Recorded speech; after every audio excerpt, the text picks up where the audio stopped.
You're not my man. You're not my man. You're a genius. And we are live. What's good, people? This is another iteration of the Who's Man series. And this is the Cookout Part 2, man. I'm John D. Contradiction. I'm here with co-host RecklessDWR and MCs. Introduce yourself, man. I don't know if y'all can see the order we got here, but hey, y'all got to decide who's going to introduce who. I'll go first. I'm Prince Divine, 1/5 of John Apocalypse, Miami, Florida.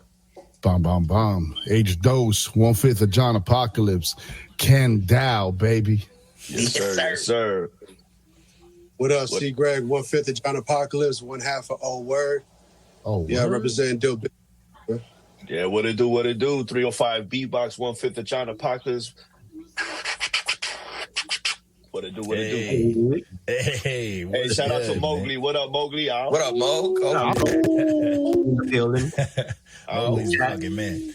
The Wolves. Yes, sir. So what's good, fellas? So for those checking it out too, so one, obviously one member is not here. One person missed out, but Torch, yeah. But hey, we're missing the insanity of John Apocalypse, but we always roll as a unit, man. He's freaking part of us.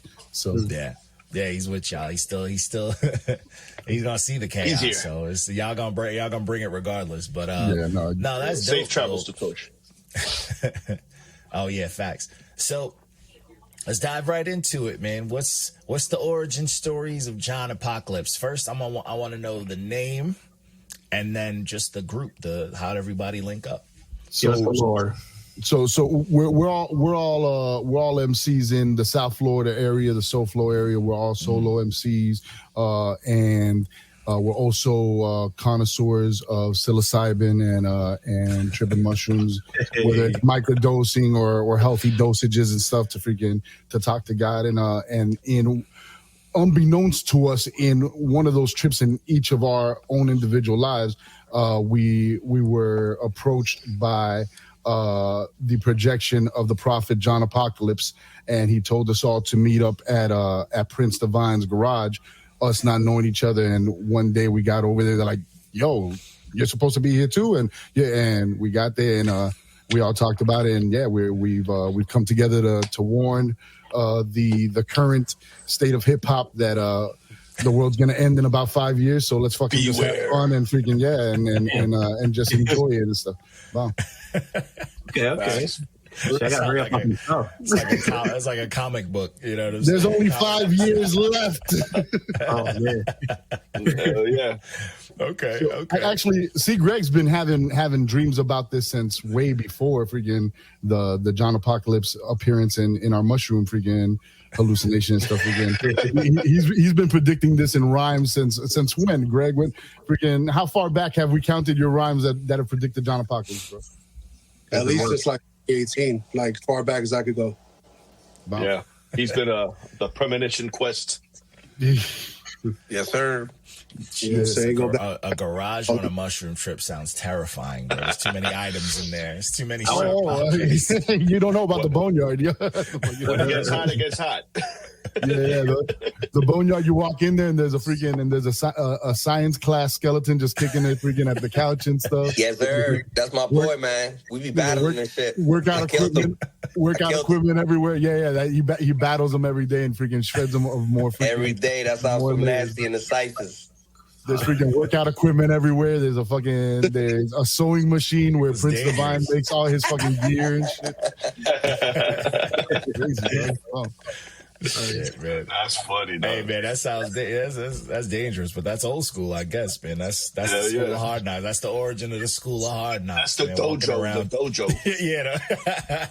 Fact.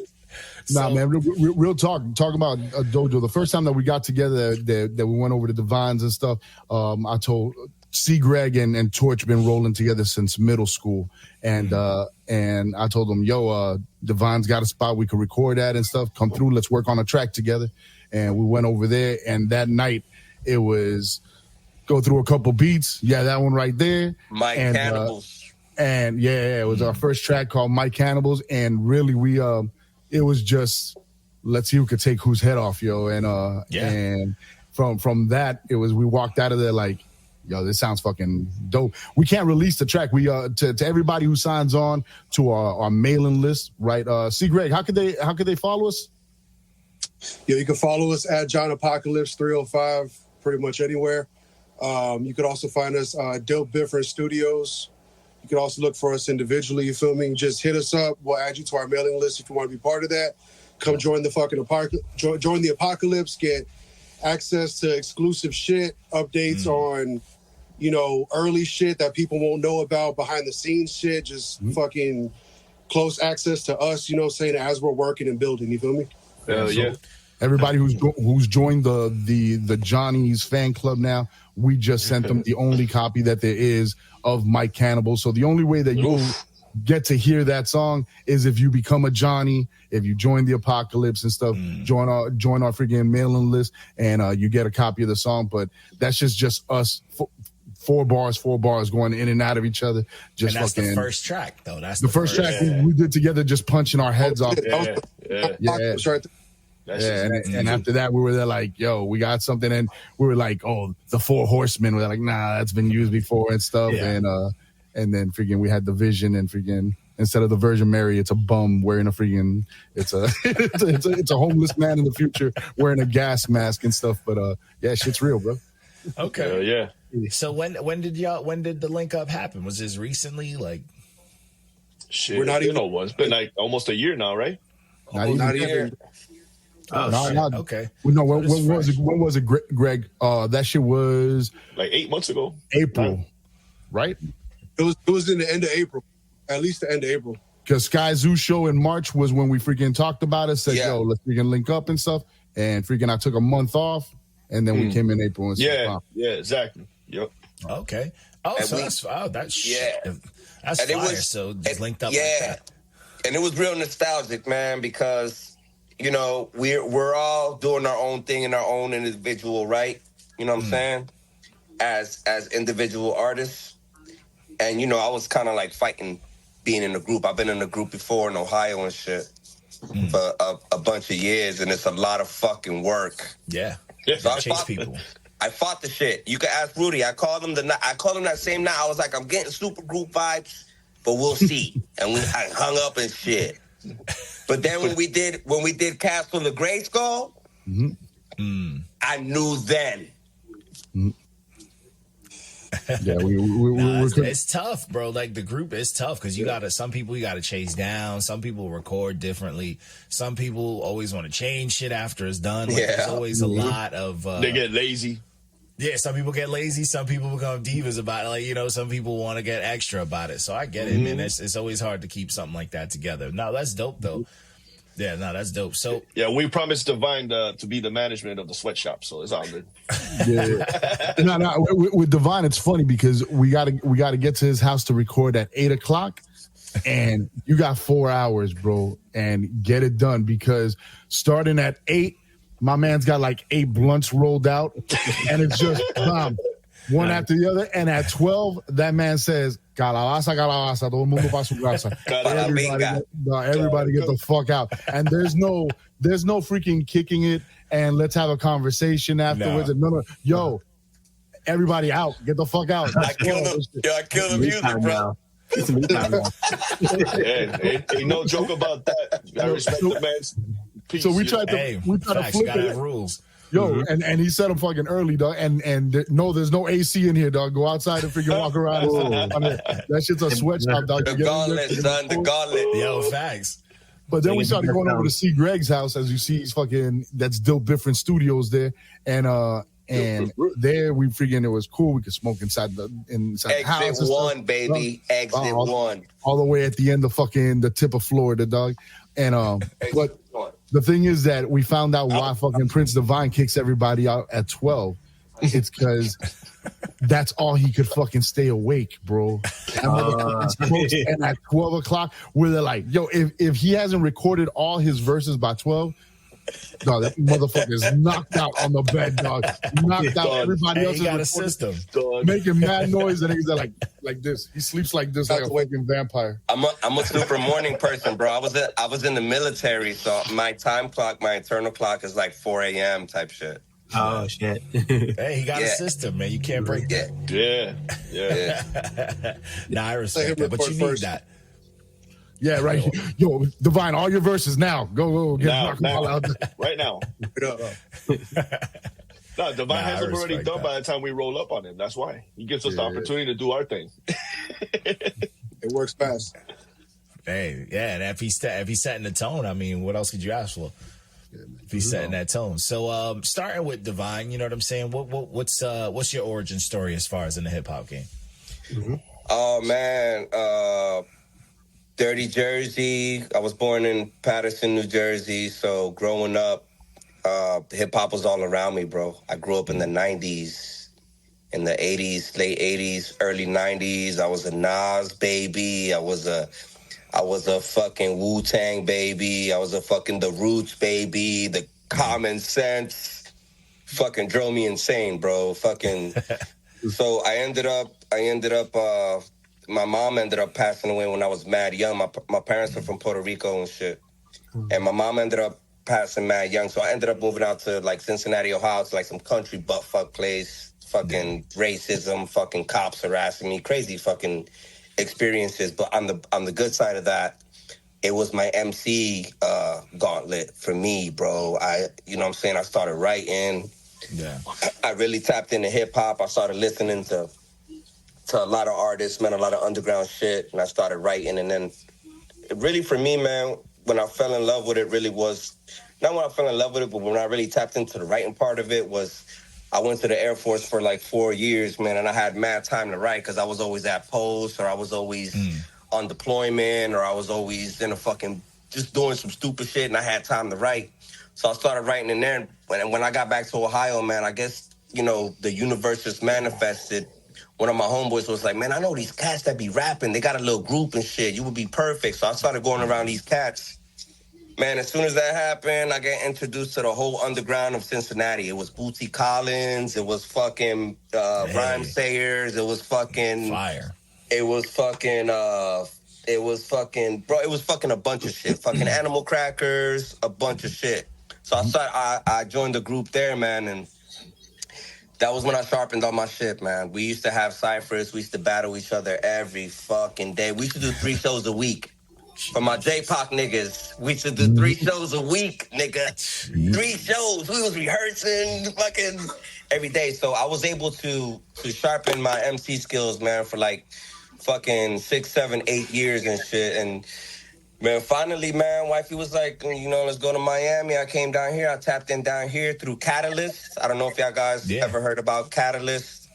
It's a dope ass underground hip hop spot that they were having an open mic cypher. So I started going to that. I just started flexing my skills, man. The freestyle was super dope. I started freestyling at these things. I won a King of the Cypher there.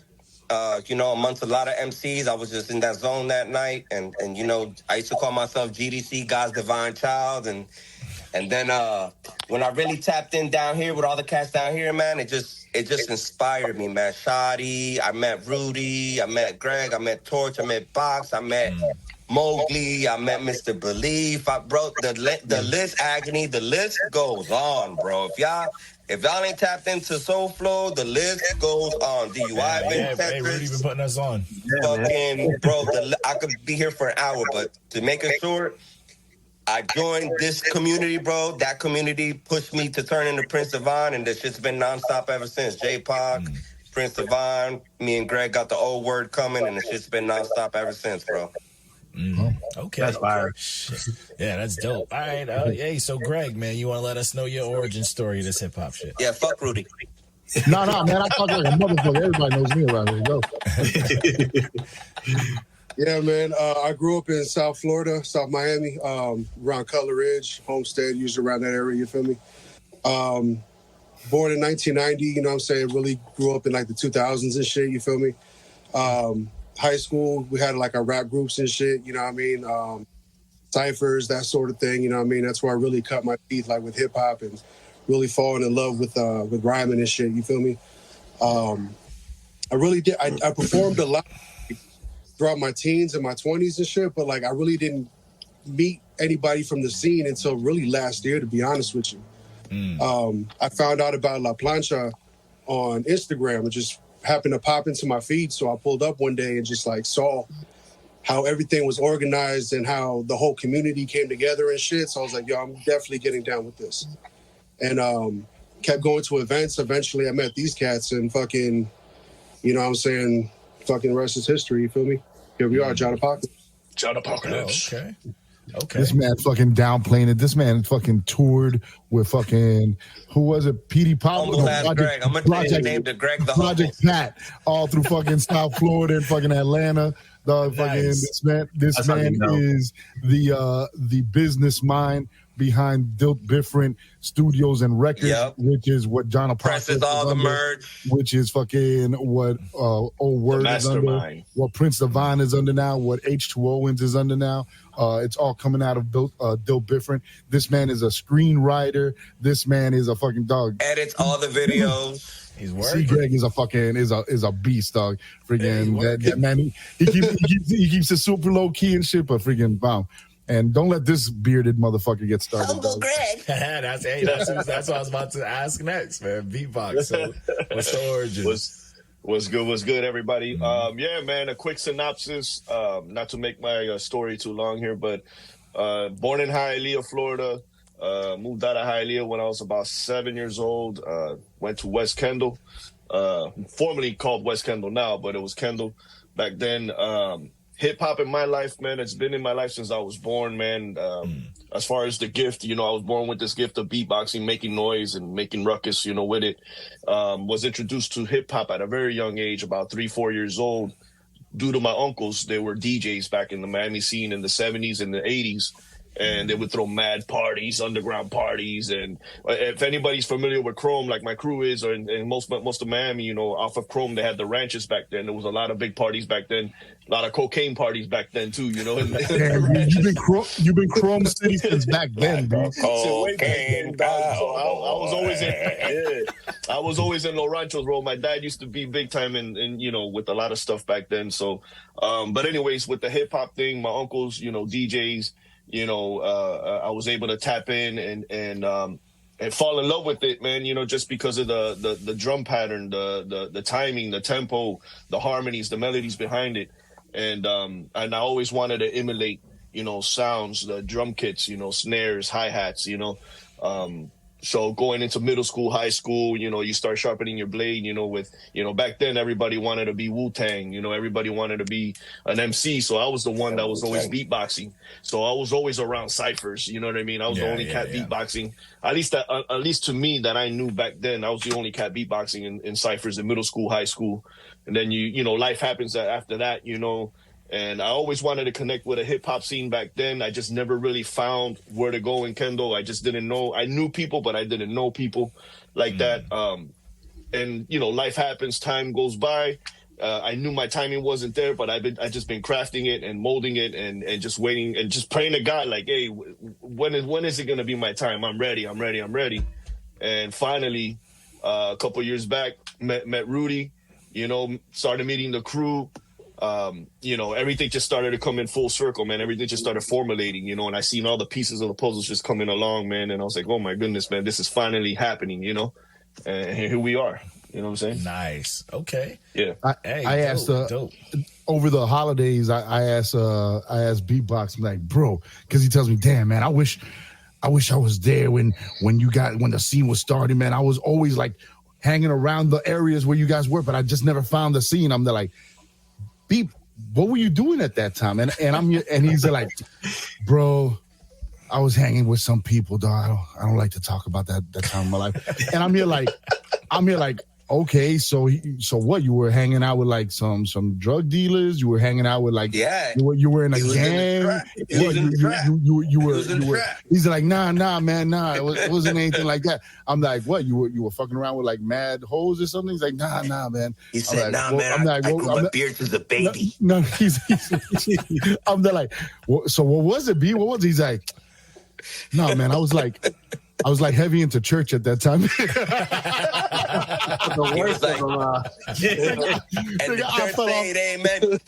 Bro, I fell off the fucking chair, dog. I'm like, get the fuck out of here, nigga. I thought you're making it seem like it's something you're embarrassed about. He's like, yeah, Yo, Got they that kept me body. away. I could have been in the hip hop scene so much longer ago, dog. But we were, dog, but that's the funny thing, bro. And salute to Joey Da Silva, the Salute one. Joey Da Silva. A wild appearance from Joey Da Silva, man. He only comes out for you, not your man's. He only Yeah, I comes out know. for you. We humbled, man. We humbled. Yo, but that's a dope thing, man. That we all have that story of it. Okay, so for me on the flip side, because everybody's like, oh, and then I met H, and then we started freaking getting into the scene, and that's like the part that I play. I look for all the freaking stray real hip hop heads in Miami. They're like, yo, you know, there's a fucking whole scene out here, right? There's family out here. Come join us and shit, right? But on my side, it's a flip side of it where I've been in the scene for so long that to find new cats that are dope, that know about dope hip hop, that are into some underground shit, that are dope spitters, that could hold their own in a cipher. When I met Greg at Choco Valens' album release party, right? He got up on the open mic and he fucking started shredding that shit. And I'm here like, and that's the whole thing, bro. If somebody new comes into the scene now, it's usually a young kid trying to rap, and I'm like, oh, how cute. He gave it his best, right? But yeah. But freaking when you see somebody taking it, like, oh no, this dude knows what he's doing up here. Hold on, Yeah. I feel the metachlorians freaking flowing in this one, dog. Fucking this one's a Jedi, right? And I go talk to him, and then it's usually if I haven't seen him in the scene, and he drops some lines about Christ or about God coming back or something. I forgot what it was he said in his thing, but I came up in the church rhyming, so I understand when beatbox says no. B, I was in the church. And I used to beatbox in the church. Because I came up in the church rhyming too. Right, exactly, and Prince Divine too, right? So I come up to Greg. I'm there like, so what's up? You used to be a Christian rapper, and he's there like, nah. He's like, nah, me, I don't go to church. I'm like, oh my bad. I thought, but it's funny because we all met each other at the right time, bro. Where it seems like, especially now in Miami, there's a lot of single careers going off and stuff, but not many groups and shit, right? Yeah. So group hip hop is kind of falling off. Like there's not a lot. Like rappers don't even collab like they used to anymore. It's always on some like money grab clout shit, but it's not even like for the sport of it anymore. You know what I'm saying? It's like shout out to Shadow League, man. Yeah, so Shadow League out here, another freaking young group that's doing it out here. But I guess it's because especially working in the industry, right? It's not as easy as we think here, just boys freaking throwing rhymes on each other's shit. You record a banger of a song and then you go to try to release it and the labels are like, oh, whoa, we didn't clear that. There's more politics now involved because of the limitations of, it's not necessarily like with the freedom of social media, there's the limitations because it's like, well, this guy might rock with this and that's gonna mess up my brand, or this dude, you know what I'm saying? There's a lot of semantics and shit that go behind it now that kind of that kind of ruined that. You know what I'm saying? Back in the day, it was like a collab was like, yo, these boroughs are rocking with each other. Too, you feel me? Our business is correct, you know what I mean? But we handle it ourselves, so shit moves quicker, you know what I mean? Yeah. And we build relationships ourselves. Independent. I mean, you don't have the wall of like the industry type shit. You know, you don't have some old dude who's like out of touch being like, nah, I don't want them to rock with that person. They don't look like what we're trying to put out there. So exactly, or no, I don't agree with how much money we're gonna make. Our cut is off of that and stuff. No,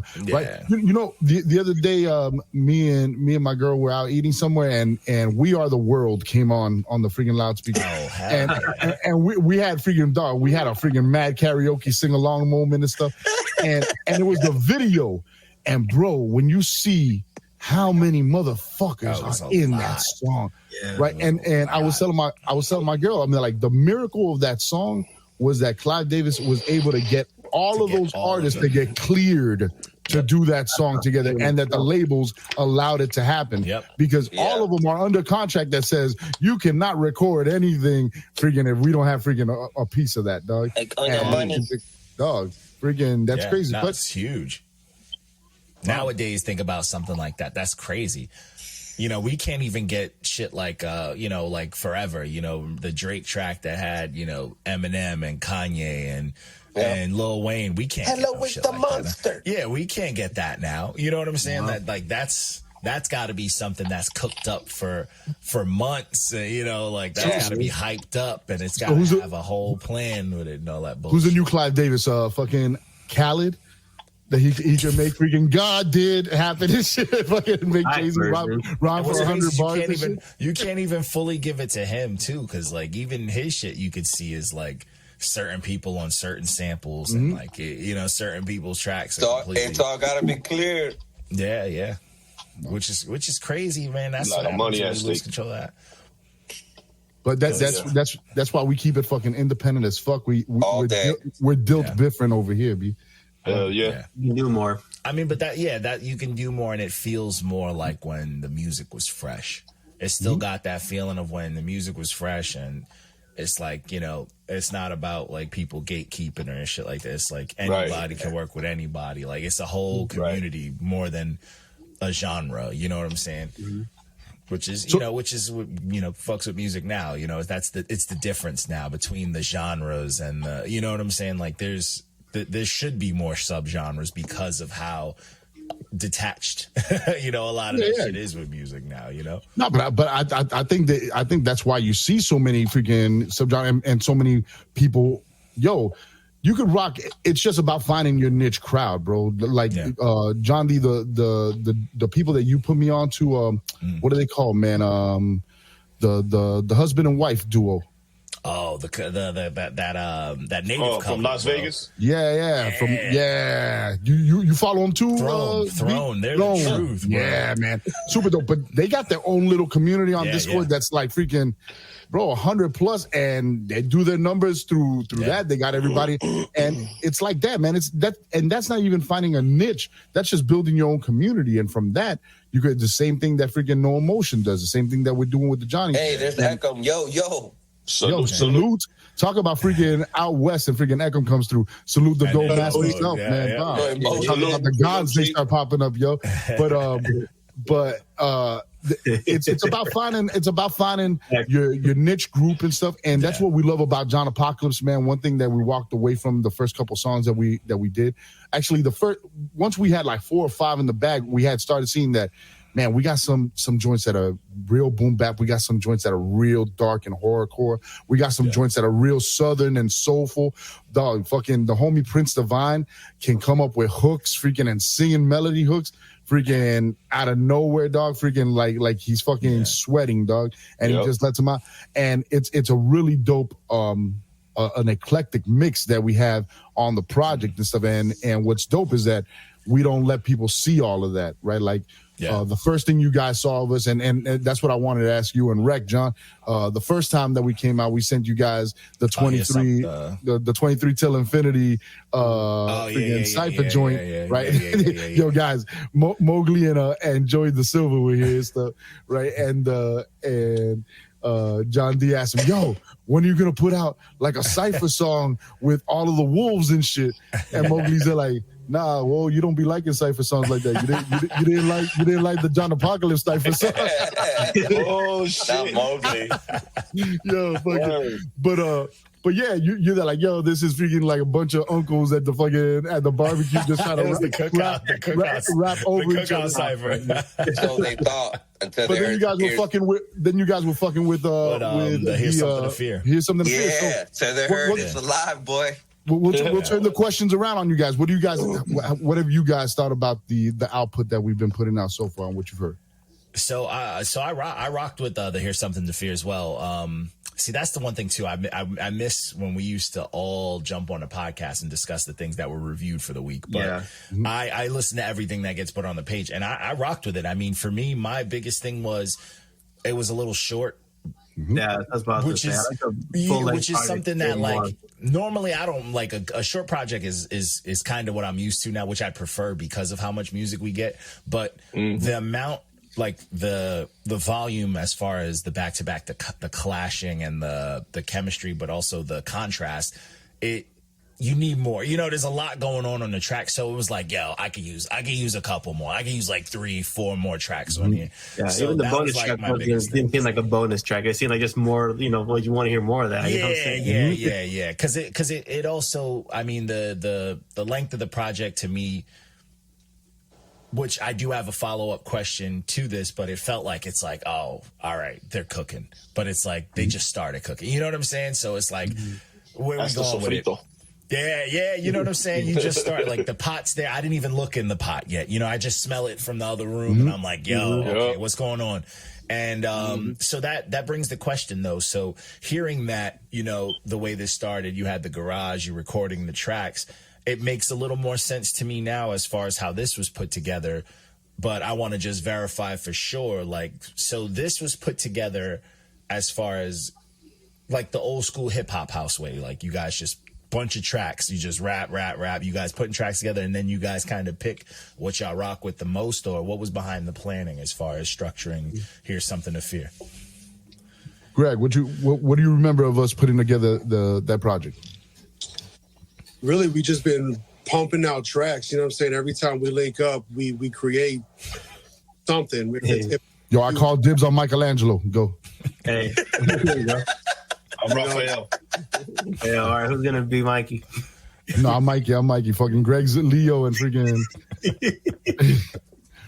No, fucking no. Prince Divine is splintered like a motherfucker. You look like a rat, like a motherfucker. Ass looking motherfucker. No, but go, Greg. You were saying me.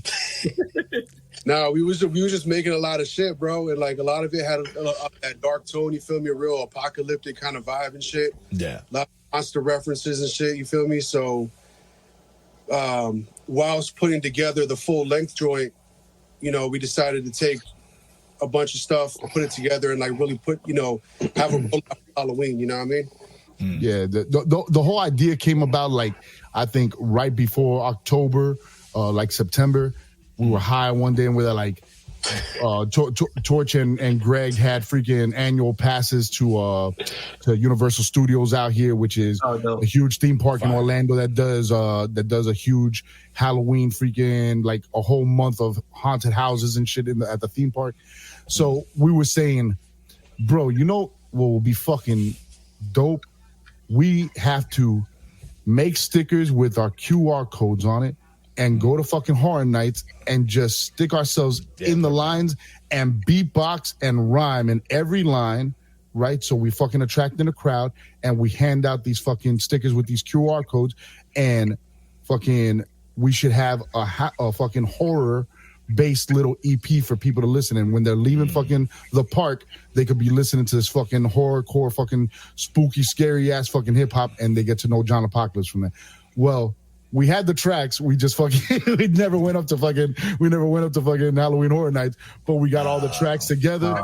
We already, like, in the album there were like 3 or 4 that were already like that grimy freaking had something to do with freaking just It's Alive was there already. The fucking you had what the else? names. I mean, the Horde was there already, right? And then we're like, yo, let's just get a feature on that real quick. We got Babadook and stuff with freaking Orion and Excess on it, with Bake Pliskin on the beat, and then we reached out to Chrome, right, which we've been wanting to work on with forever and stuff. Salute to the producer Chrome out west. Super sick. He's a fucking fantastic producer, and he does great work with a charity called Punks for Autism, right? It's like a punk rock label for autism and stuff. Nice. Really dope. Anything that you purchase off of Calm Bomb Collective on Bandcamp goes directly to that autism awareness program and organization. And the brother we wanted to work with them, and what he said is every month he would say, hey, whoever donates $50 to my organization and stuff, I'll go ahead and give them a beat for my stash. So we went and we donated, and we got La Plaga, and we recorded that joint. And freaking Torch came up with the hook for that. And that's what's beautiful, bro. Freaking any beat that we get, we just throw in the chat like a freaking, like, meet in the lion's den, and and see who starts scoring. And then freaking usually within 30 minutes, and now it's like, yo, I got a hook, bomb, yo, I got a verse, bomb, and it starts coming in, and we turn these around like crazy. Bomb. Starts loading it. Needy as hell. That's Torch and Orphanage over there. He's really looking at the mirror. That's legend. Yo, See, H, I can't have my dog. My dog got to go in the room. He's scared of the green screen. He's like, what the fuck? He's like, what the hell is that behind you? He just barking at the green screen, man. Barking at it. Yo, real quick. So I have a totally different perspective on here. Something to fear how it happened in my timeline. Yeah, Prince Divine lives a whole other fucking universe. So I work Monday from Monday through Friday from 11 to 8. So I'm gone all fucking day. Yeah. And I don't have my phone at work. So I'm out of the whole loop of a Halloween themed Nightmares project. I didn't even know it was going on. I knew we had It's Alive and I knew we had The Horde. So out of nowhere, Rudy just calls me. He's like, yo, Divine, fucking... We're waiting on your verses. Putting together a fucking Halloween album. Fucking Blitzkin, I got 2 fucking beats. And fucking Orion did this. And I'm like, what the fuck is going on? I'm driving home from work. I'm like, I thought we were working on a fucking something else. On the John Apocalypse album. He's like, no, we gotta do this. I'm thinking in my head, it's way too soon. We haven't talked about it. It's not planned out. Mixing and mastering. All these shits going through my head. Rudy's like, shut the fuck up. I'm sending you the fucking beats.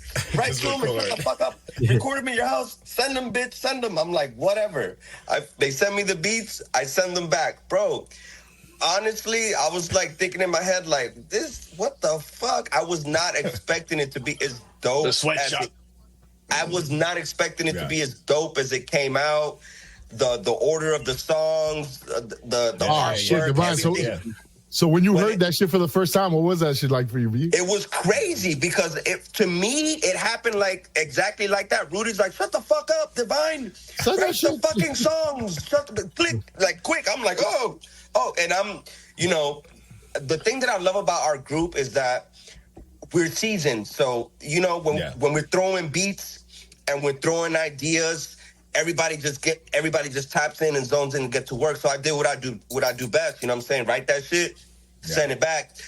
I was really impressed and how quick we put that shit together. And when what you said about it being short, we spoke about that. We wanted to kind of leave people kind of we need some more of that. You lucky you got that extra track. We were fighting on that shit. We bought Greg's like, nah. We're like, nah. Like, come on, B. There's only 4 on the nah. Yo, we need something freaking nah. Brody was like, oh, fucking God. So I slipped it into the fucking distro kit and shit. But it's dope, man, because we're in this group, right? We're in Alpha Bench and stuff that we talk. We were 2 groups already, and now it was 2 duos having to learn how to. So in that itself, me and Jay already have a rapport. Trav and Joker have their rapport. They know how they work, and now we're introduced. But us 5, we're 5 that know how to. Well, Torch and C. Greg have been working with each other forever and stuff. But all of us is the first time working, and it's a lot of.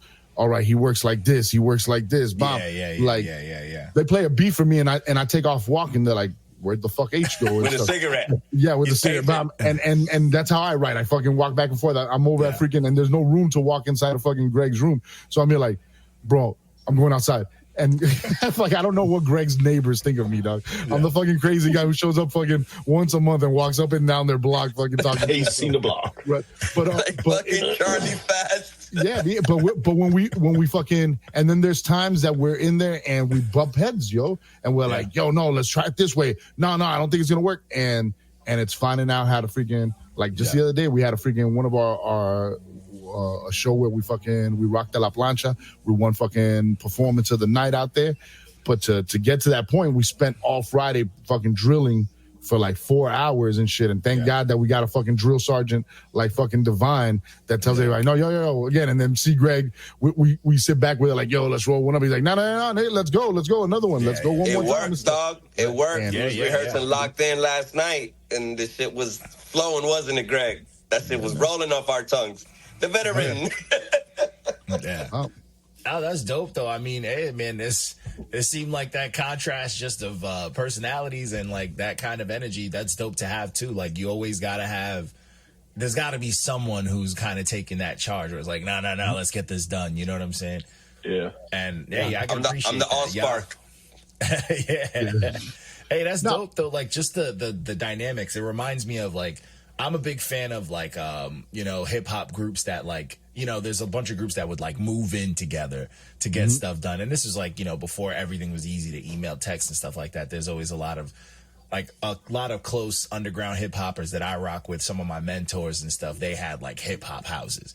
You know what I'm saying? And it was just like, they moved in together. They'd have one producer who was constantly making beats. Dudes would just come around, make songs, and they would just, it was like really like a factory. You know what I'm saying? And y'all got that same old school energy that I looked up to, but now y'all doing it with, with the technology and shit we have today. So it's like, there's no excuse for people to not be able to work together. You know what I'm saying? Like, Thanks.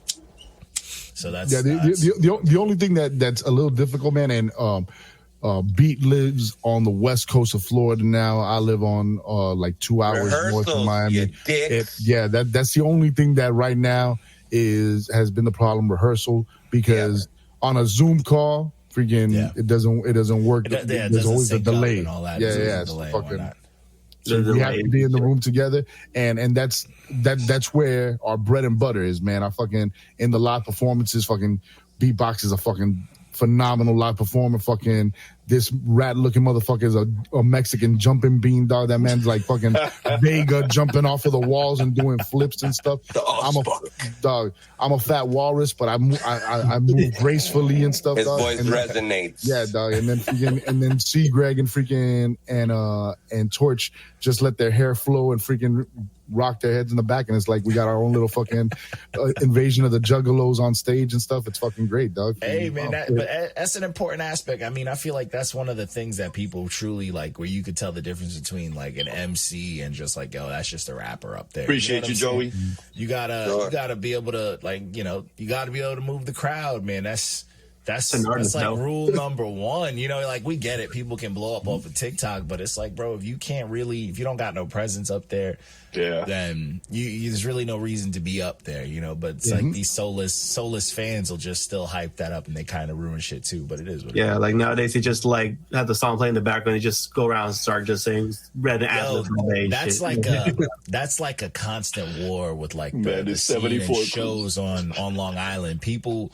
It's like it's like, he still got a backing track like that. You cooked someone if you caught them, rocking a back track, rapping over your own vocals. And what's crazy is that taboo. And it's like the energy of the crowd doesn't know what to do anymore. And so if you see any big artist, the only thing that the crowd knows how to do now is just take out their phones, and they're not even seeing the show. They're watching the show through their phone.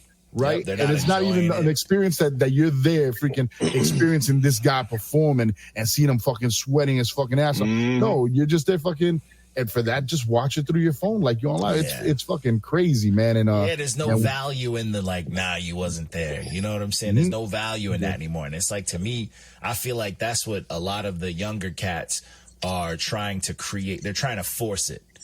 They're trying to force this is way better than then. This is way better because now we got proof. But it's like, the shit we don't got proof to, you wasn't there. You really didn't experience it. This shit was real. Like, this shit was a community. There was, no phone. Everybody knew the words. Everybody actually knew the words to every song. Like, motherfuckers studied before the show. You know what I'm saying? Like, they had to make sure they had all the words right. Right. And that...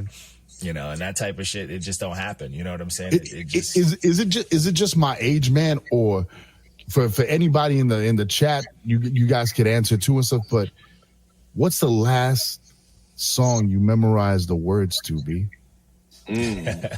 Right. We luckily, I mean, we just hosted Shadi's album release party this past Saturday. It went fucking fantastic, and it's great, man, to be in a room with the scene, but a lot of people that aren't part of the scene, because that place was packed. There was a lot of people that were just invited by people that were just there to rock with the other groups that were performing and never saw Shadi. But it's awesome when you see the look, when you see the look on their face, yo, when you see other people in the crowd fucking singing along to the lyrics and that they know the punchlines.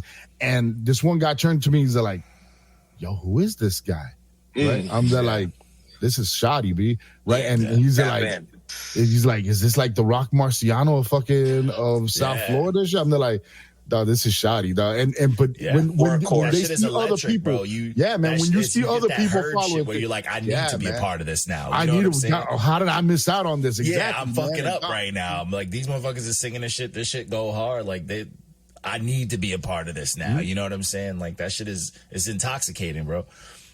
And I think that's important, and everybody's seen. That's why it's important to support freaking the people you fuck with, man, and freaking buy their shit, listen to it. Don't just listen to it once and I heard it was dope and stuff. But let's fuck with each other's shit for real, so that because we are seeing, bro, and we're the word of mouth that's gonna spread it and stuff. Yeah. So and at least that's what we hope is the impression that we leave on people. And it's just that appreciation. Like me, I've always been a fan of that, and I till this day, like, you know, even though I review a bunch of music, I'll still grab an album or two that I'll hold on to out of the shit that we review, and I'll bump it and I'll memorize it. But then I could comfortably go to a show, you know, and chill in some comfortable seats because I don't stand up no more. You know what I'm saying? And I'll sing and enjoy myself and know the words, and you know.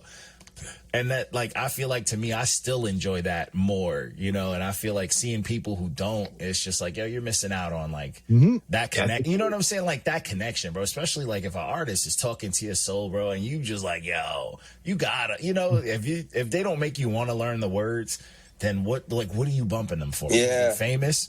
You know what I'm saying? What are you bumping them for? I agree, bro. But you know, we also got to educate him too, because me and Greg was doing the interview with Jack Mars, and they were asking us a bunch of questions. And dude said, I think he asked Greg or somebody to me, what advice would you give, like, the younger generation, you know, rappers trying to come up in soul flow? And one of us said, don't rap over your lyrics. And as soon as he said that, Jack Mars dropped the mic and looked at one of his homeboys. He said, like, I told you. Because they had just got off the stage after rapping over their own lyrics. Yeah. And it's also you taking away the fun of it. Like, I haven't played a show in a couple years, but still, like, when the fun of curating a set was like, that's part of the game. Like, that shit is fun. I used to get, like, the Serato software. I had that shit, and I would splice something like a classic hip hop beat into my production and memorize my verse that'll fit perfectly over it, and, like, just exciting shit like that, just to mix in. And it like me thinking, like, the hip hop is gonna fuck with this, like the little treats and the shit I throw into it, like that kind of care, like that's the set that people remembered. And it's like, on Long Island, that was a thing. Like, whenever I play shows, I was always stealing people's crowds, because I put way more time into my live sets. You know what I'm saying? Like, the writing and recording is one thing, but my live set was important. You know what I'm saying? Like, I wanted people to go home and be like, that fucking dude killed it. Yeah, and I used to do that shit. I used to practice, like, I'm going to do a little acapella or something here. Shit that I learned. Like, you ever see KRS-One? He always got to do a freestyle. He always got to do an acapella. I used to practice, like, I'm going to do this, and kind of memorize a freestyle and, get little setups going. And it was like, that's that care. And I feel like artists now just, who's putting in that work? But then again, it does make them stand out if you do see someone that does that. You stand out like a sore thumb. And that's why we stayed true to the craft, man. That's why we roll with each other, because we saw that in each other, right? And that's what differentiates the masters of the craft, the ninjas, the samurais, the Jedis, from the cats who are trying to do it, right? From the fans. Man. Yo, way to go. Yo, you got these this. guys, right? These guys can vouch for me. If I see you rapping over your lyrics, boom. Yeah, no. I don't give a fuck if you're JD. I will boo you, dog. Yeah, it's a quick disconnect. You're like, yo, okay, whatever. I mean, you're not working on your craft. You're not paying homage. Like, I can hear this on wax. When I go to a show, I want to know if you worked. I want to know if you worked on your breathing. I want to know if you worked on your breath. Don't know how to breathe right when you rap. I want to know if you can sing. You know what I'm saying? If you got a hook that I heard on the record, I'm like, this dude he can't really sing. I want to hear it, bro. I want to know. Like, come on. I'm not mad if a hook comes on and it's a singing hook, and I mean, whatever. I'm not mad at that shit sing. But if he try it, my whole thing is that these motherfuckers have become professionals at rocking over their own lyrics, and it sounds like all they're their own hype man. all I hear him doing is the ad libs. Yeah. Right? Is the last fucking words of the fucking rhyme and stuff, dog. That's what the main people do nowadays. Later. Ad-lib rappers. I mean, like, Yo, I saw fucking what's his name? The one the kids. I saw Lil Uzi Vert at this spot that's like big out in Huntington. One of my homeboys was like, "Yo, you can come backstage. We could all hang out or whatever." Bro, he came in like late is what they do. Came on stage. He probably sang like out of the 5 songs he played, he probably sang like maybe 10 words and was just letting the crowd do it. And jumped around with the mic, right? Yeah, it was going crazy, but like letting the backtrack do his thing, letting the crowd do his thing, and then he dipped. Like he didn't do an encore, nothing. Where's my bag? Dipped. Yeah, he dipped. And I was like, what the? Now. And I'm like, yo, these stupid ass kids paid how much to see this dude come out here, play a half a set, and dip. And he didn't even perform. You were just singing to him. And it was crazy to me. I was like, bro, this, and they worship, and like he's worshipped, bro. I'm like, that's crazy. He said worship. People worship him. And this was at a venue that I like. It's like a Long Island venue. I've seen Snoop at this venue. I've seen ASAP Rock at this venue, and I've seen like the Iron Man tour was there with the. Like the Built for Cuban Links, I seen front to back at this venue. So this venue's important. And this dude came here 5 songs. It was the most packed I've ever seen this place. Took the bag and went to the strip club. And oh man, with everybody else's money. Yo, everybody's money. Crazy, bro.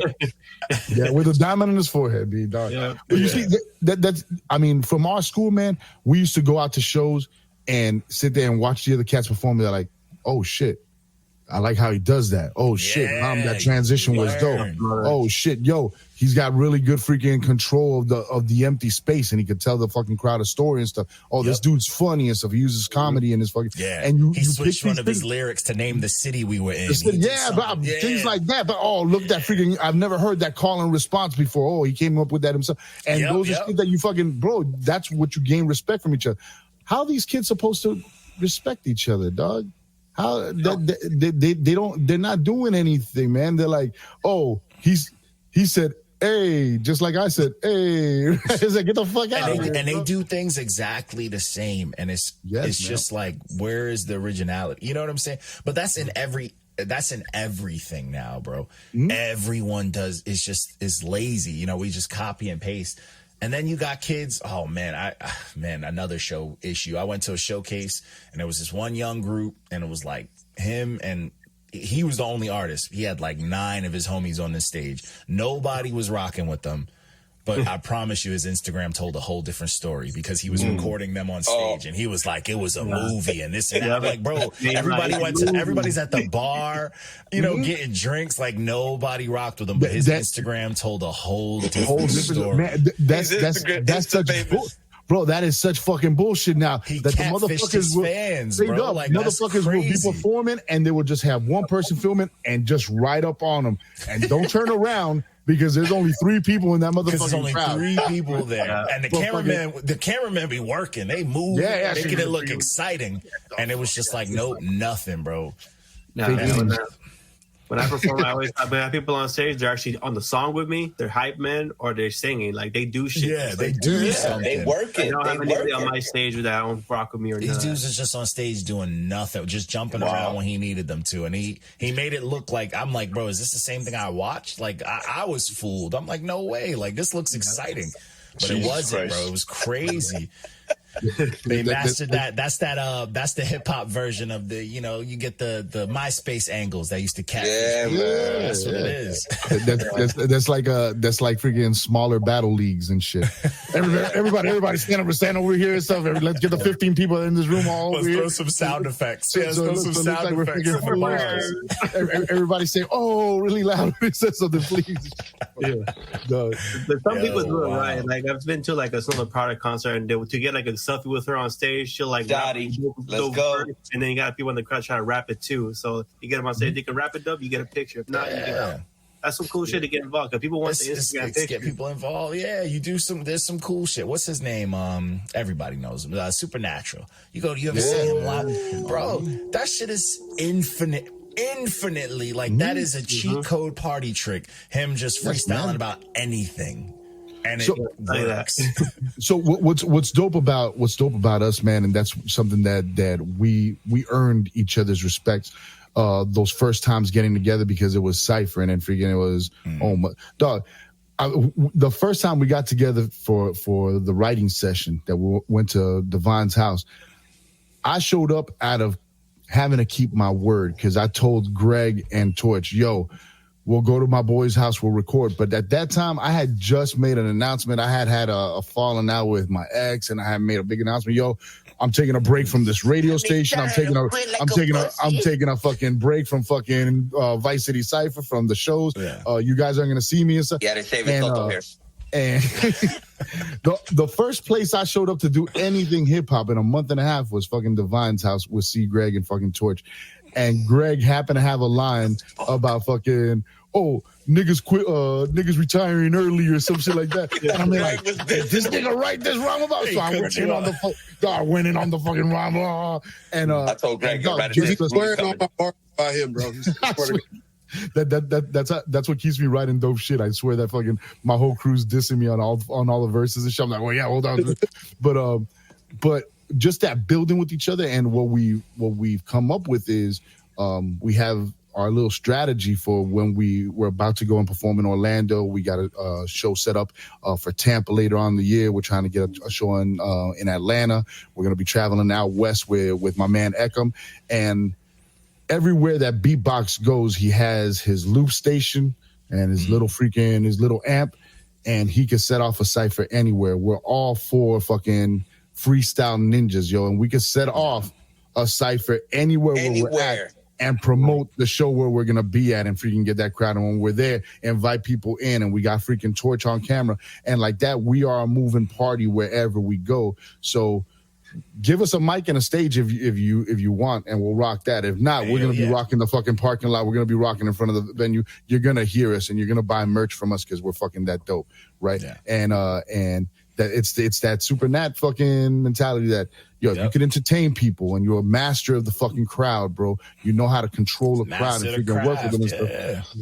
Then you freestyle Ninja Turtles, bro. Hip hop black belts. You know what I'm saying? That's how it goes. Jedi's in this shit, dog. Yo, fact. Yeah, I mentioned it before. I mentioned it the last interview. I'm like, yo, it's truly Jedi's to this shit, and it's like that's. You know, that's something that could be appreciated. And it's just like, hey, man, you know how the Jedis was? The Padawans is always hating. It's always hating, you know? Yeah, always doing too much. We got a lot of shit coming out, too, man, this year, man. Yeah. I mean, the work doesn't stop. But, I mean, Shotty was just saying freaking in the chat, yo, that's not the way we get down in Miami with all that fucking, with all these fucking rapping over your own vocals, not coming up. Dog, fucking... It's a community out here of cats who grew up spitters and who are bringing up future spitters. If you see any footage from one of my shows or one of the La Plancha shows, there's dope performances going on. There's dope DJs fucking playing fucking beats, playing scratching. There's fucking beatboxers. There's fucking ciphers happening at all of them. The elements are there. All the elements of hip hop are. Yeah, man. And when the young cats fucking go in and they look at it and they're like, oh, I want to rhyme, and they get in there and they're rapping all low, and an older motherfucker tells them, yo, project your voice, B, nobody can hear you. They're like, oh shit. So that they could learn. Valuable lesson. Yeah, it's a valuable lesson. It's humbling. And you need that, and you need that to preserve the culture too, because it's like I feel like a lot of the young cats that jump into the new age shit that we were complaining about, they never experienced, like they didn't have someone put them in that, you know. You know, they just got a ticket that, you know, that their parents got them on fucking Eventbrite or some shit, and they just like, oh, let me go to this show, and they need to be exposed to that. And it's like there's a lot of responsibility in a lot of the older cats too, you know what I'm saying? Like in kind of finding a way to introduce them to that. Cause you know, all these kids, what they're looking for is something that they can call theirs. And is once they learn, I feel like if they learned that the community is what it is, if there is a thriving community in your hip hop scene, they have no choice than to fall for it. You know what I'm saying? These kids are impressionable, bro. That's how human nature is. you're just gonna have to fall to it. You know what I'm saying? And I feel like the reason they're the way they are is because of the dying scenes and the the disconnect of culture nowadays, because shit, venues get closed and all that other shit. There's no shows. No shows. Yeah. Yeah, man. There's no shows except for down here. I got a list of the spots. You guys are killing it. I know Utica, them upstate boys they killing it. And there's a couple other places that I hold down. Canada's always got a strong scene. I know when good shit. I know when we go out to the Bay, we're gonna be connecting with Reckless and his scene out there and stuff. We're gonna open up for John D when he finally goes back out to fucking perform for his haters out in Long Island and stuff. We gotta go see X too. Oh, X already got us some spots in fucking Denver and New Mexico and stuff. We got the new John Apocalypse fucking gear, fucking sweaters, shirts, fucking stickers. You gotta let me know where to get a sweater too, because that logo. That speaks to the young punk rock, John D. So we are older, so I can ask if y'all got like grown men's sizes. You know what I'm saying? I think it's 2X. We all the way to 5X. Yeah, you put in your all the way order to 5X. We got grown. All right, big and tall. 90s sizes. That's what you're saying. Man, I miss that. Tall. Man, I went out to La Plancha freaking 2 weeks ago where we performed and one La Plancha. And one this man will let me. Yo, show him the golden plancha. Show him the golden plancha, Greg. You're too late. Greg was already reaching for it. There you go. That's the award right there that we win, the golden plancha, the iron, right? And Mowgli comes up to me and he's there like, here you go, whoa. I'm there like, oh, I already bought one of these shirts. He gave me fucking. Hold on. Oh, you put it away? Gave me one of his wolf shirts and stuff. I already got one of these. He's like, yeah, well, but I seen you wear that shirt and it looks a little tight on you, Wolf. So here, this is more your size. I'm there like, oh, thanks, B. I'm there like, motherfucker, call me fat and shit. And then I took that shit home and freaking unfolded that shit. Fucking. This motherfucker gave me a 4XL fucking wolf shirt, nigga. I used this shit to cover the fucking window, dog, to block out the stuff. I'll be like, bro, I don't need something that motherfucking big. Yo, like, you look better than that. Shout out to the goats and the wolves, man. Serious work ethics, man. Look at that. Hard copies. Yeah, man. That's what I'm talking about, man. I rock with that. That's how you know someone's working. When you got hard copies, man, you know. Yo, over here, man, you already know, man. We get you everything from the scene, and that's the kind of scene that has bred John Apocalypse. That's the kind of scene that we're fucking swimming in. So we have to come with fucking that top tier writing, that top tier production. Right now, fucking Prince Devon. We got the first John Apocalypse album, Welcome to Chrome City. It's already ready. I think we're holding out on two special guest features that we want to get and stuff. We're in the middle of negotiating that, but that's already done. But while we wait for that to drop and stuff, we got Prince Devon and C. Greg, who formed a duo themselves called Old Word. When's that dropping, fellas? March 1st. Oh, look at that. They're in sync and everything, dog. On the corner. Oh, shit. That's right around the corner. Yeah. Hell yeah. Month from now. Yeah, we're supposed to drop this Friday, but these motherfuckers said, nah, we don't like the order. We had to make a quick change. They got to get a John Apocalypse check on there. Hey, this Friday would have been clean, though, because nobody's dropping after that Kanye bullshit dropped. Everybody usually gives it a week. He said Kanye dropped some bullshit. He dropped that bullshit project, bro. I was mad as hell on a Saturday, bro. I'm like, I got better shit to do. Word. Nah, but hey, you got to find those windows, and nobody's dropping like the week of a Kanye drop. So this Friday would have been crazy, man. That's how it is, man. That's the game. So that Old Word. Bob, so what's on the Old Word, fellas? Oh, Greg, let them know, man. What's going on with Old Word? Oh, man, we got a whole bunch of content about to roll out for that. You feel me? We're going to set up a listening party, probably virtually, you know what I'm saying? So people who want to come through could get an early listen to that, you feel me? Answer some questions, tell you how we came up with the concepts and all that. But yeah, we're just rolling out fucking content. Fucking comes out March 1st on a Friday, I think that is. And yeah, man, we got 5 bangers on that shit. It's a short EP, but it's like it's like a party straight up. Mm-hmm. Yeah. Fucking word is that down south branch of fucking of Dill Biff, right? John Apocalypse arm. Dirty South. Again, you guys are gonna fucking in for a good time. I know the vibe that you into freaking JD. I know fucking when Reckless gets down, this shit is high energy. It's fucking. I'm excited for this, man. I started listening to some of the other stuff. Every time you send stuff our way, I'm always bumping it. But I just this week I'm gonna post up. I got like Trav's project, and I was like, I'm not gonna give the full review, but I was like, okay. Oh, you went into it? Yeah. Oh man. So many bangers coming out of here, man. I was talking to Rec literally before we started up. I'm like, bro, this Trav project got some of the best production I've heard in a That's right. Oh yeah. Yes, Yo, man. Spitz mixed that? Spitz Spitz mixed the whole thing. Enough said.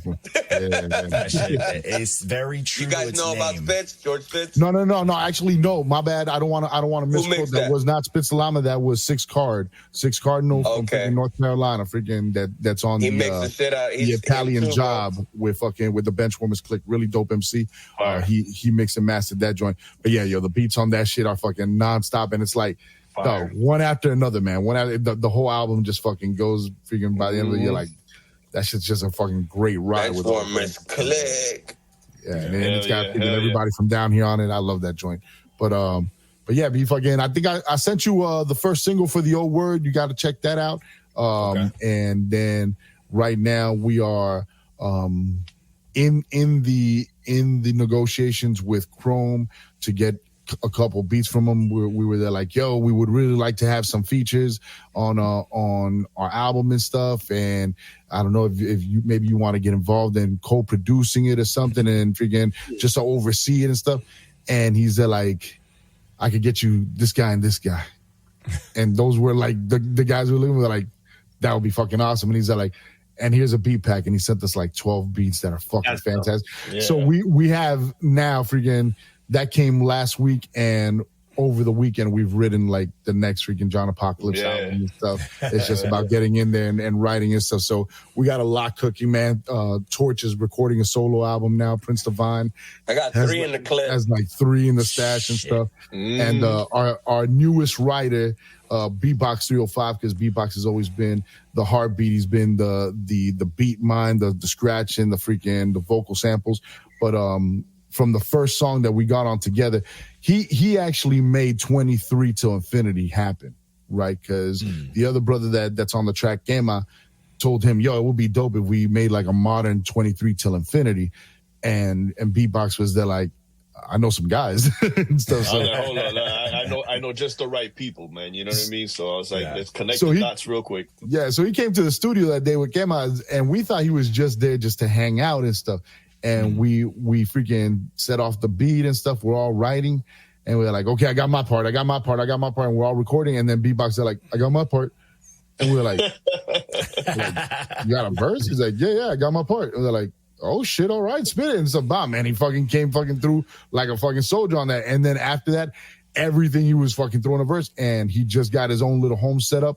And everything so far that has been written for the new John Apocalypse album has been set off by Beatbox 305. He's written the first verses for it. He's written the hooks for him and stuff. That man's got the bug and stuff. So yeah, dog, he's fueling this next fucking project. Shit, but I gotta send a massive shout out to Mowgli, man. He hooked me up, with a dope ass gift, man. You know what I'm saying? And so yeah, I gotta say thank you, bro. You know what I'm saying? Yeah. Actually, freaking Beatbox couldn't record at home because he didn't have a home setup, and Mowgli was missing an inbox. Mowgli gifted him his very first interface that all of the original dub piece shit that was recorded on, all of his original solo tracks. So fucking Mowgli gifted that to him. He's like, whoa, there's a lot of history on that fucking interface. I'm holding that real near and dear to my heart, dog. You know what I'm saying? Yeah, that's dope. Hey, man, that home setup is fucking crucial. It's everything, bro. My shit's in the garage. Yeah. Like I got a home set up, so I'm just sitting on music, bro. I got so much music. I don't even put out music, bro. Put it out. Music. I know. Y'all inspiring me. Y'all got so many projects in the tuck. I got to keep up with y'all, man. I might. Yeah, man. That's exactly what happened to Shotty, man. Shotty was doing a podcast for a fucking year and a half and stuff, and he got so sick and tired of interviewing motherfuckers and hearing about their albums. He's like, I got to drop now. I'm about to burn everybody in this motherfucking. Yeah, bro. I'm trying to keep up. Man. We can't keep up with that dude. Yeah, man. He's the truth. He knows it too. He's the fucking truth. We cannot keep up with him, bro. Every time I talk to him, he's dropping some new shit. I swear to God, on my fucking mom. I'm like, bro, didn't you just drop an album? Yeah, I'm working on the next 3. I got his drop dropping this week too. So shit. Jeez. Yeah, he's the truth. The Pharma shit. Hell yeah. He is the truth, man. It's retarded. Just, hey, man, we appreciate the music coming our way. I'm just like, bro, I'm glad to just hear dope hip hop for all the bullshit we got to sort through, bro. I'm just glad when I you guys listen to a lot of garbage over there, man. Oh, my God. You guys have your door wide open to all that shit. Yo, why do you think that is, though? Like, do you think that that's because these kids just don't know? Like, if you don't know, you don't know. Honestly, it's as simple as this. It's what they see. You know, and it's like they see a certain type of music and they're like, oh, it's all accessible. They can go on YouTube and some dude is going to lie to them and be like, it's that easy. And they're just going to do it. But they don't have the kids. They're lazy. Everything's instant. So they're not going to do the research. They're not going to learn the history of these things. They're not going to get the perfect mix. They're just going to do it because all they expect is that gratification, that good job, guys. You know, they want that. Crazy. What's the new thing they do with kids now? The participation awards. Mm-hmm. And that's why we had to do what we do with our page. Like, we got to make sure that, you know, you only get better once someone tells you your shit is garbage. You know what I'm saying? Like, when it is. And it's like, they need that because just because it's easy to put out music don't mean that, you know, you just put out whatever the hell you want. Like, there's got to be some sort of order. So, John D's like, what's the new thing they do with kids? I'm like, Epstein's Island? Participation. Participation. Yeah. Throw all those motherfuckers in MC gauntlet. Because the music is easy, bro. This is spoiled kid music, bro. And that's what people are not realizing. Yeah, there's no struggle behind it. So it's like, hey, we got no content. We're going to just copy what everyone's doing because it's easy. And it's become a thing to say the same words and the same, same concepts. Yeah, whatever works for the next one, I'm going to do that. We hear it so much, and dudes really be in our comments like, oh, what do you mean? This is dope. Like, everybody else does this. And this got this many streams. And it's like, yeah, but that don't mean it's dope. Yeah, but you paid for all those streams, motherfucker. Yeah, they got fucking stream farms. Yeah, I didn't know me shit. Get the fuck out of here, dog. Yeah, bro. It's crazy, man. I hate that shit. But, you know, we deal with it. We deal with it, you know, because we got to. And then we got to listen to the popular shit that's garbage, too. Like, you know, and that's even worse because it's like, bro, you got enough money to make it sound dope. Mm-hmm. Yeah, man, I was suffering through a Trippie Redd album I was reviewing. I was like, "Fuck, man, why?" When you said when you said you were taking that album, bro, I like laughed to myself, like, "Oh, he fucked up." He's like, "Seriously, you?" I ruined my day. We got a list, and we got like a crazy list where we like prioritize submissions, and then we got like just stuff that I grab like when they come out on Fridays. And that Trippie Redd sat on the list for a minute. I don't want to listen to that shit. Why is you that? Man, that shit was horrible. Have you guys? Painful. Have you guys heard the new Master Ace? No. Master Ace dropped another one? Damn. The Master Ace and Marco Polo from last month? Oh, fire. Marco Polo production? No, I think that's it was like a re. I think it was like a re. Like a, No. This is a brand new album. It's a brand new? Because I really rocked the one Master Ace. Yeah, well, the first one is fucking fantastic. Master Ace and Marco Polo.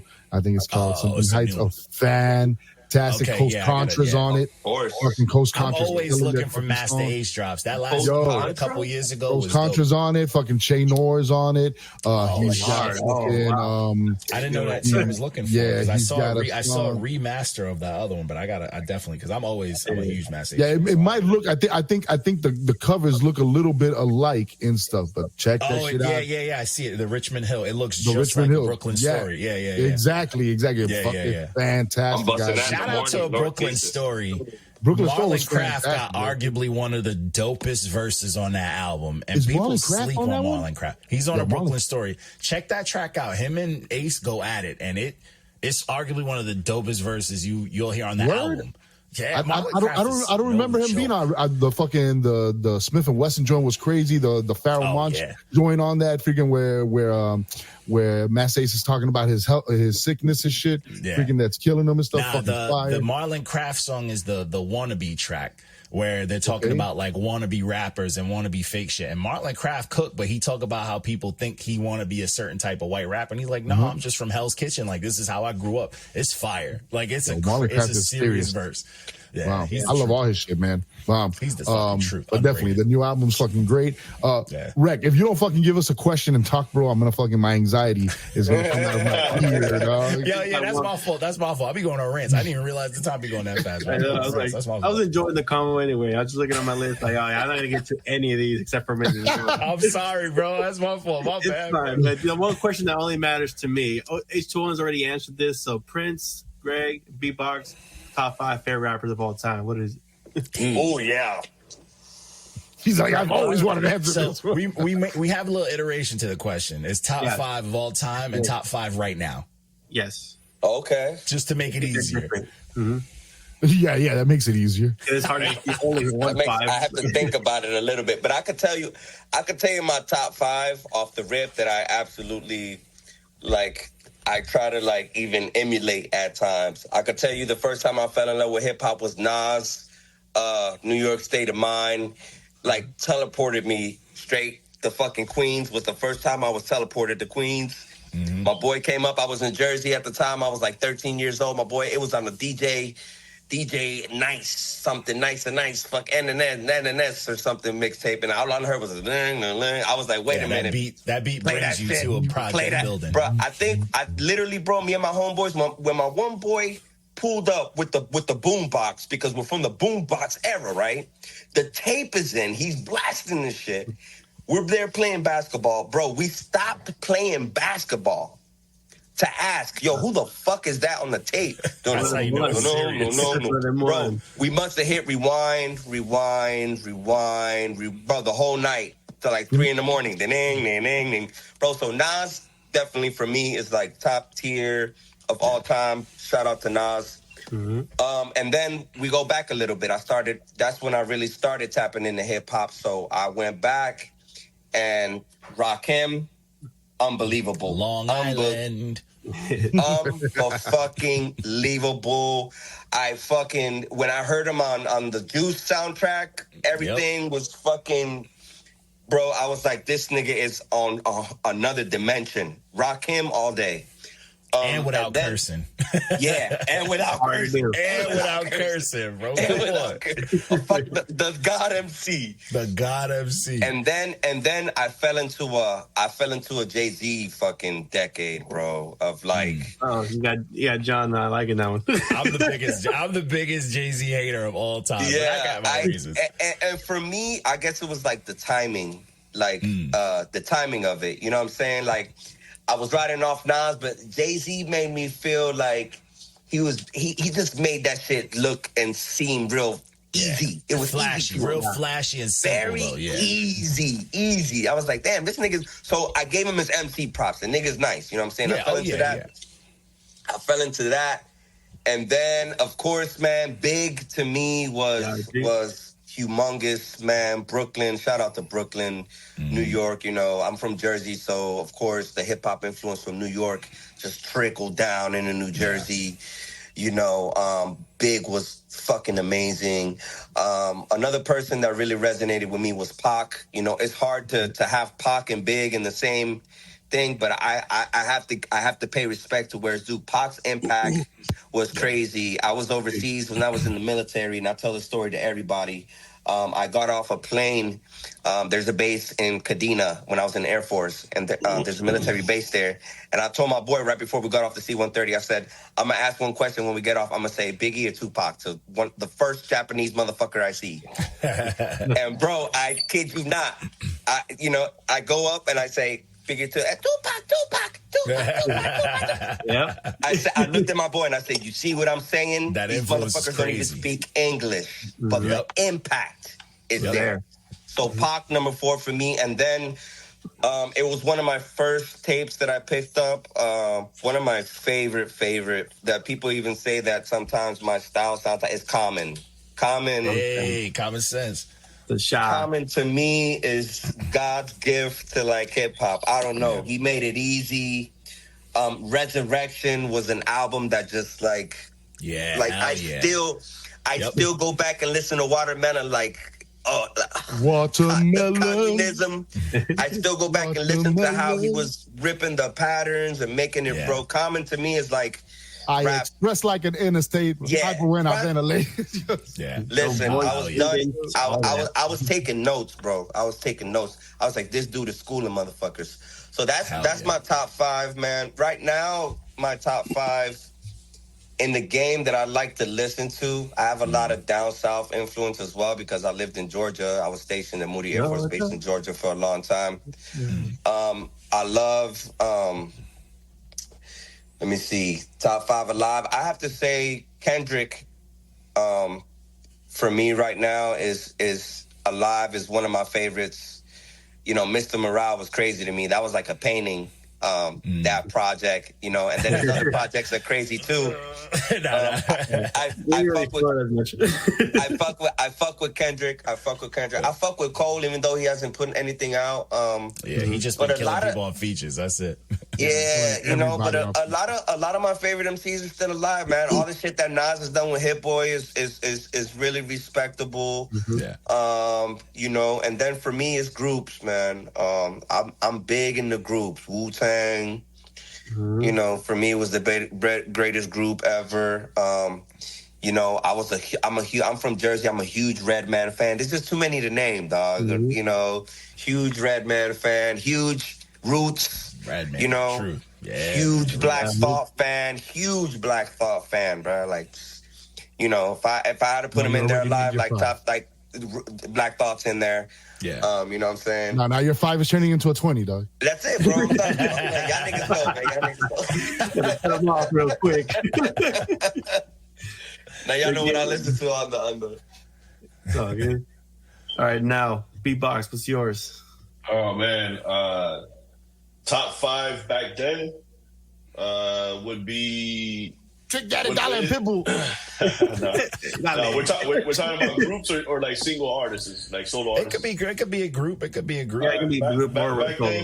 Back then for me was Bone Thugs and Harmony, Heavy. That's my favorite one of all time.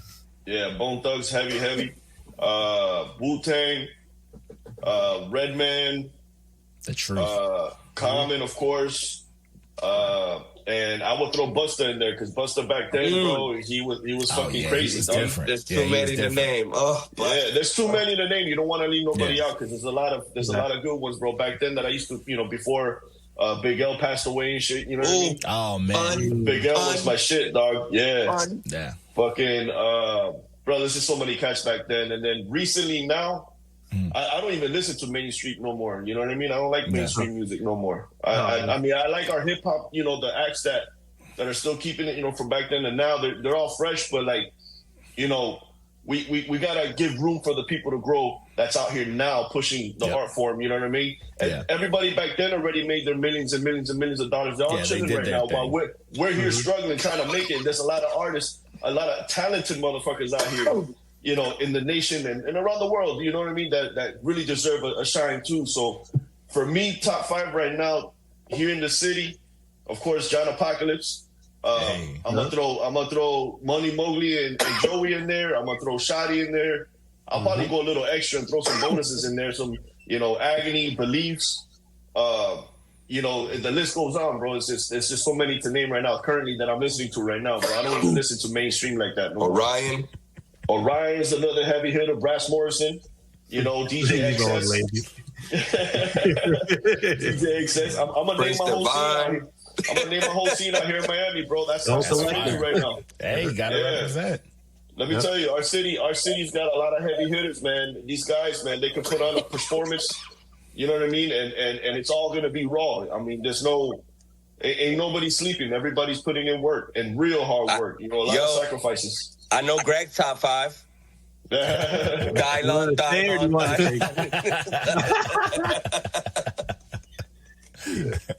Last but not least, my boy, let us know your top 5, Greg. I actually don't know Greg's top 5. Who is your top 5, Greg? Shit, my top 5.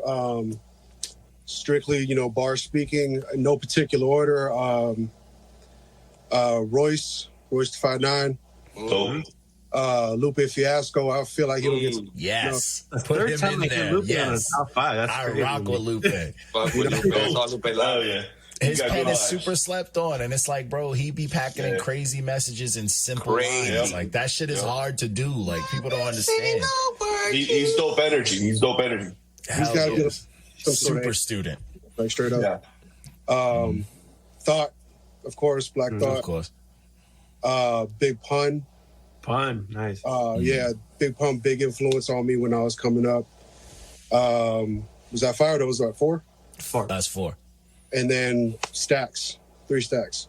So Andre, yeah. Flute man himself. Yeah, the flute, bro. How you feel about Before that the flute flute. project? I like that flute album. Before the flute. I let him live. You know what I'm saying? Man, I ain't mad at it, bro. He was tapping into shit that we need to get Play a into. flute, he could play a flute at this point. You feel me? Trying to balance my chakras, bro. Did he yell at you? You know what I'm saying? That's a fact. You know what's the funniest? Rudy, what's the what's funniest your shit about- top 5, you jerk? You know what's the funniest shit about fucking 3 Stacks and the whole retirement shit? He was it in the interview with fucking, I keep wanting to say Rick Ross, but Rick Rubin, he says, bro, at the end I was just getting paid to fucking perform Hey Ya. Yeah, That hurts. That Bro, hurts. yeah. me and my girl were walking out of a restaurant that were playing Hey Ya, so we were singing along to it, and I'm here like, the irony that you have to sit there and sing, because we're not happy here. Yeah. Oh, right? yeah. And dog, fucking, And it's like that's your banger. It's a self-fulfilling prophecy. And at that time, he was like, I'm going to do something crazy and new for hip-hop. But he got stuck fucking playing the Sambo freaking black entertainer dance for us, boy, for all the fucking white people. Where it We love happened, that song. too. Because And it's that- like, think of all the classics he gave us before that. Bro. Yeah, but that's what And I'm then saying. that was Like, the one. all the shit that I have to say, and all these motherfuckers want me to say is shake it like a Polaroid picture. Get the fuck out of here. that hurts. Yo, That's what I've become, and I can Rudy, understand why he would say, "Nah, fuck this. You guys just I'm get done. fucking flute And music from me, man." for real, because one of my favorite albums that is him and when he was with Outkast, obviously, is the AT-Aliens, bro. That album, crazy. bro, that album is retarded. The pen game, and then Bro, his pen on back everything. to He going- just won a Grammy, fucking on the Killer Mike song, fucking. I already know. Killer Mike song and shit, fucking for what he I dog. remember, Bro, it's just dog, anything he writes is fucking fantastic. And then everybody from the Dungeon family, fucking the Goody Mob people, everybody that's close to him, they all say, "Nah, that motherfucker's got an album, bro. He's got an album. You guys just haven't heard it. We've heard it. She's got an album ready to drop on you." But whenever I'm sure he wants he's to got drop more it, than that. You know What's what I'm saying? It's crazy just is everything's 3 in the Stacks. There's one thing about 3 Stacks that people don't really understand is like, you'll have like someone like Jay-Z and he'll say anything and then he'll probably pay a bunch of people to meme it and it becomes a Twitter thing. 3 Stacks is not putting no fucking money towards it. He'll feature on someone's album once a year and that shit will shake hip hop. Yeah, You know what I'm saying? It'll shake the game for a couple weeks, a couple months. And he's not putting money. He don't care, bro. He did a feature, bro. Like, he just got it done because someone reached out to him and he a good dude. You know what I'm saying? Like, he getting his money, whatever he get from it. But he not putting money towards getting people to meme it. He don't got a fan base of people that, a toxic fan base of people that will defend him to death. And he still has that respect. yeah, man, he's like That's Jay-Z's dope. never had a cartoon. Yeah, Yeah. I had a whole cartoon while I was a teacher. A fucking that boy music said some of the teacher. illest shit. Oh, forever, Yeah, dog. yeah. My top 5, dog, fucking are Money Mowgli, Joey Da Silva, Mr. Hey. Oh, here we go. Gotti, and fucking Dirty Doe. Fuck that. Hey, Wow. Keeping it real, man. There you go. There you home go, team, man. baby. But yo, man, we wrapping it up now. We appreciate y'all jumping in on this and chopping it up with us. This was the Cookout Part 2 with John Apocalypse. This was super fucking dope. And for everybody, let everybody know where to find the stuff. Do the hip hop thing, man. Let everybody know where to find your shit, or I know H is gonna take over this. I see him. There's only 5 years left, y'all. There's only 5 years left.